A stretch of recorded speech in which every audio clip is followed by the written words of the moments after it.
I want people to open their minds up and try and understand the whole concept of what a race car team does.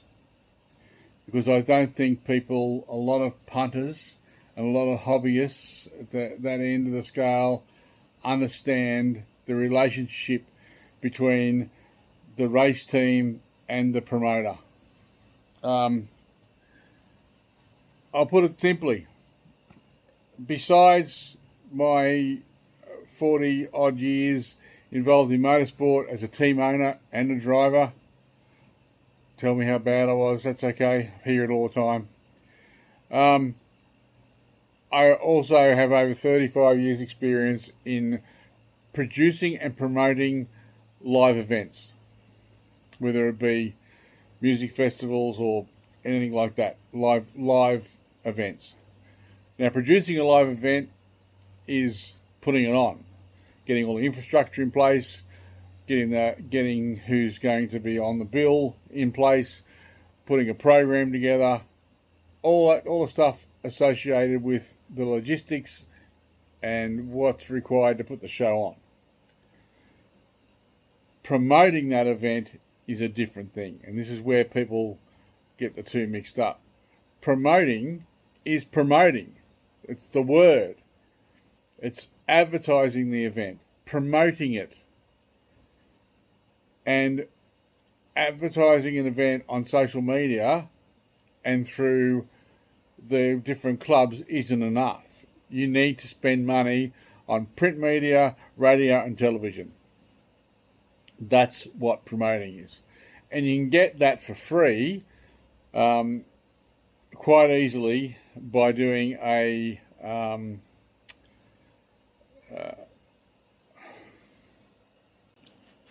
by organising a zero-sum game with a naming rights sponsor. If you don't know what that is, that's a part of what you're not understanding how this all works. So, if you put on a festival, a music festival, and say you've got 10 acts for a one-day festival, all those acts come to play for the promoter, and whoever's producing the event.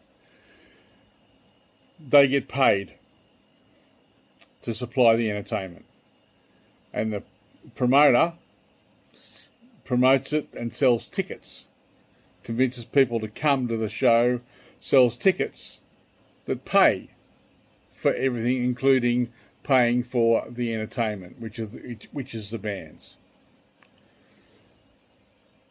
A speedway event's exactly the same. Don't tell me it's not, because if you say it's not, you don't have an understanding of how it works. The race teams are the same as the bands. They come to put on the show. They are the entertainment, and they need to be paid for supplying that part of the event, supplying the entertainment.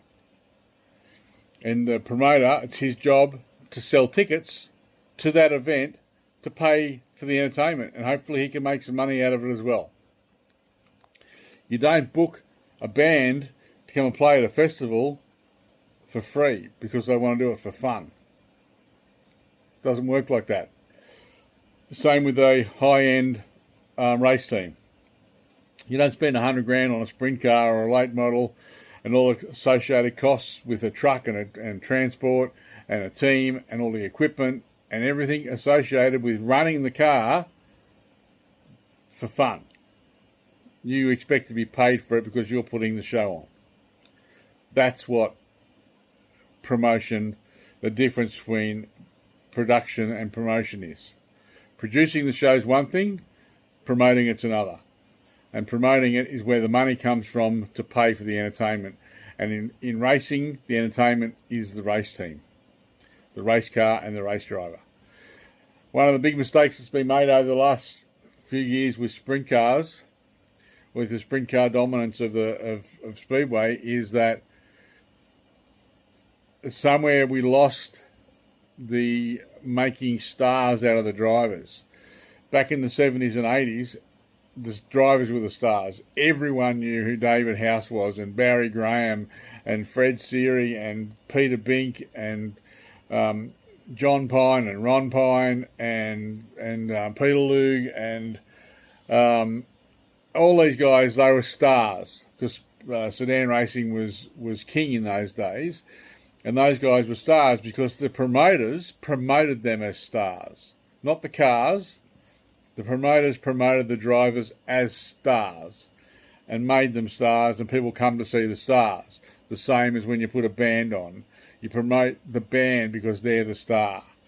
You don't promote their drum kit and their guitars and their basses and amps and stuff and say, come and see this wonderful equipment. And that's where it's been lost in the sprint car scene a bit, because all I see is that everyone promoting the cars. Come and watch these 900 horsepower monsters, blah, blah, blah. There's only one person in the whole speedway scene who promotes the drivers still. That's Wade Unga, and he's from a time when it happened, so he understands. He still promotes the drivers. The drivers are the stars, the same as the bands are the stars.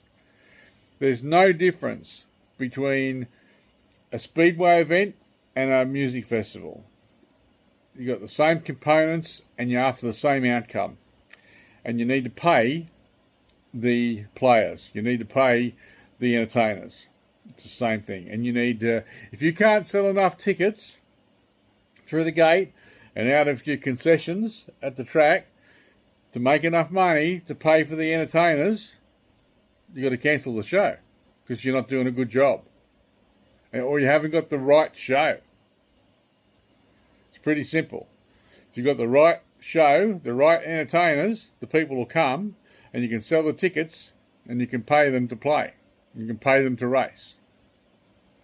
So promoting and producing a live event, it's the same.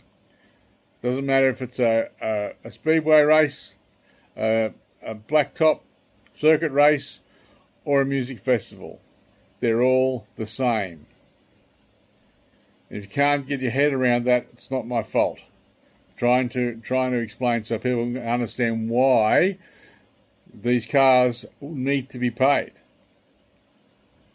Hope that clears it up a little bit. Cheers.